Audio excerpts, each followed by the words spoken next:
നമസ്കാരം. ഒരു ആനക്കലിയാണ് ഇപ്പോൾ വാർത്തകളിൽ നിറയുന്നത്. നേപ്പാളിൽ 14 വർഷത്തിനിടെ ഒരു കാട്ടാനയുടെ ആക്രമണത്തിൽ പൊരിഞ്ഞത് ഒരു കുടുംബത്തിലെ 4 ജീവനുകളാണ്. 2012 ഡിസംബറിലാണ് ദുർബെ എന്ന നേപ്പാളിലെ ഒറ്റയാൻ ശനിച്ചര ബോട്ടയുടെ അച്ഛനമ്മമാരെ ചവിട്ടിക്കൊന്നത്. ഇതോടെ കുടുംബം കാട്ടാന പേടിയിലായി. ഗ്രാമം വിട്ടവർ റാപ്തി നദി കടന്ന് 9 മൈൽ അകലെയുള്ള ജഗത്പൂരിലേക്ക് താമസം മാറ്റി. എന്നാൽ ഈ ജഗത്പൂരിലെ വീട്ടിലെത്തി ബോട്ടയുടെ 25-കാരിയായ മരുമകൾ ആഷിക ബോട്ടയെയും 4 വയസ്സുള്ള കൊച്ചുമകൻ ഭരത് ബോട്ടയെയും ഈ ആന ആക്രമിച്ച് കൊലപ്പെടുത്തി. അതും 14 വർഷം കഴിഞ്ഞ്. വലിയ നദി കടന്നാൽ സുരക്ഷിതരാകുമെന്നാണ് കരുതിയത്.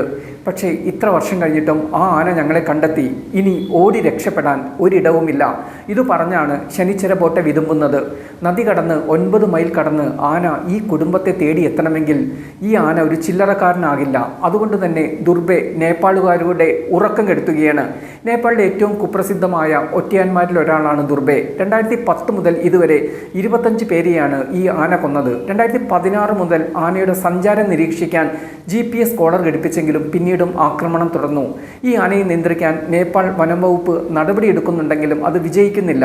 നേപ്പാളിലെ ചിത്വാൻ ദേശീയോദ്യാനത്തിനടുത്തുള്ള മാഡി എന്ന പട്ടണത്തിൽ വെച്ചാണ് ദുർബെ ശനിച്ചർ ബോട്ടയുടെ അച്ഛനമ്മമാരെ ആന ചവിട്ടിക്കൊന്നത്. എന്നാൽ പിന്നീട് നദിയും 14 മൈൽ ദൂരവും കടന്ന് ആന എത്തും എന്ന ചിന്ത ഈ കുടുംബത്തിനുണ്ടായിരുന്നില്ല. അതുകൊണ്ട് തന്നെയാണ് ഈ ദുരന്തത്തിൽ കുടുംബവും ജനങ്ങളും ഞെട്ടിത്തരിക്കുന്നത്. ദുർബെ വെറുമൊരു ആനയല്ല, നേപ്പാളിലെ ഏറ്റവും ഭയപ്പെടുന്നതും കുപ്രസിദ്ധവുമായ കാട്ടുമൃഗങ്ങളിൽ ഒന്നാണിത്.